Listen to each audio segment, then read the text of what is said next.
فلسطینی جنگجو تنظیم حماس نے سخت شرائط پر مبنی جنگ بندی معاہدہ قبول کر کے نئی چال چل دی ہے۔ حماس کی نئی چال نے اسرائیلی وزیر اعظم نیتن یاہو کو بڑی مشکل میں ڈال دیا ہے۔ اسرائیل، حماس اور غزہ میں جنگ بندی کے لیے کوشاں سالسوں کے درمیان ہونے والی مہینوں طویل بات چیت کے بعد اب سخت فیصلوں کا وقت آ گیا ہے۔ حماس نے جنگ بندی کے لیے شرائط کا احاطہ کرتے اس اہم مسودے پر اتفاق کر لیا ہے جو اسرائیل کے وزیر اعظم نیتن یاہو کے مطابق اسرائیل کے مطالبات کی عکاس نہیں ہے۔ یہی وجہ ہے کہ اسرائیلی وزیر اعظم نے ضروری سمجھا کہ حماس کے اعلان کے باوجود وہ جنگ بندی کی شرائط پر مزید گفتگو کے لیے اپنا ایک وفد مصر بھیجیں۔ اب مصر کے دارالحکومت قاہرہ میں موجود مذاکرات کاروں کے لیے ایک بڑا چیلنج اس فرق کو ختم کرنا ہوگا جو حماس کی جانب سے قبول کیے جانے والے جنگ بندی کے معاہدے اور اسرائیل کے ضمن میں مزید مطالبوں کے درمیان حائل ہے۔ قطر میں موجود سفارتی ذرائع جو مصر اور امریکہ کے ساتھ ثالثی کی کوششوں میں حصہ لے رہے ہیں، ان کے مطابق حماس کی جانب سے قبول کیا جانے والا جنگ بندی کا معاہدہ کم و بیش ویسا ہی ہے جیسا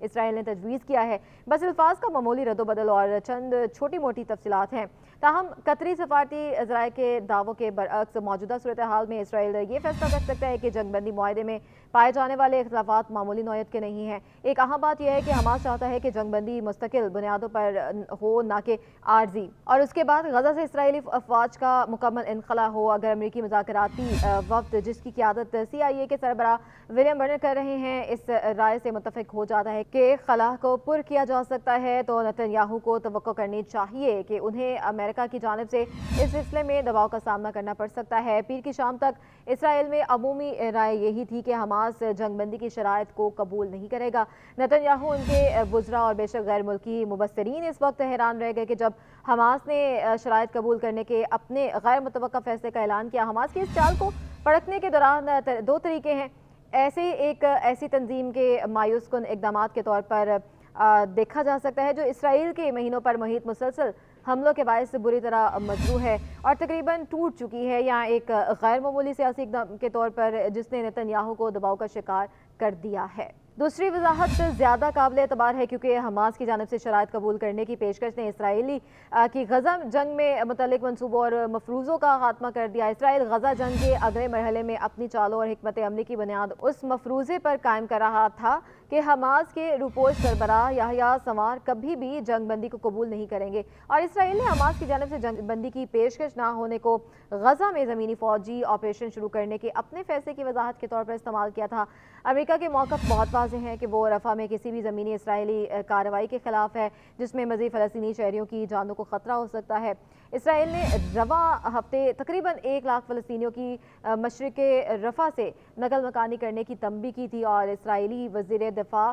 نے اپنے امریکی ہم منصب کو بتایا تھا کہ رفح پر حملے کے علاوہ ان کے پاس کوئی چارہ نہیں ہے۔ اسرائیلی وزیر دفاع نے اپنی سوچ کی یہ توجیہ پیش کی تھی کہ حماس عارضی جنگ بندی اور یرغمالیوں کی رہائی کی ہر تجویز کو مسترد کر رہا ہے، چنانچہ رفح پر حملہ ناگزیر ہے۔ تاہم چند گھنٹے بعد ہی حماس نے شرائط قبول کرنے سے متعلق اعلان کر دیا۔ نیتن یاہو سیاسی مجبوریوں کا بھی شکار ہیں۔ گزشتہ 16 سال کے دوران بطور بڑے اسرائیلی رہنما ان کا طرز حکمرانی اس بات کی عکاسی کر رہا ہے کہ وہ مشکل فیصلوں کو ٹالنے کی عادت میں مبتلا ہیں، یعنی وہ فی الفور اہم فیصلے لینے کی بجائے لے تو لال سے کام لیتے ہیں، لیکن اب ملک کے اندر اور باہر انہیں ہر طرف سے شدید دباؤ کا سامنا ہے۔ ان کی شخصیت کو سامنے رکھتے ہوئے کہا جا سکتا ہے کہ انہیں یہ بات مرعوب کرے گی کہ معاملے کو فیصلہ لینے کی بجائے گھسیٹا جائے، مگر یہ وقت اہم اور بڑے فیصلے کرنے کا ہے۔ نیتن یاہو کو اپنی کابینہ کے 2 انتہائی قوم پرست یہودی رہنماؤں اور وزیر خزانہ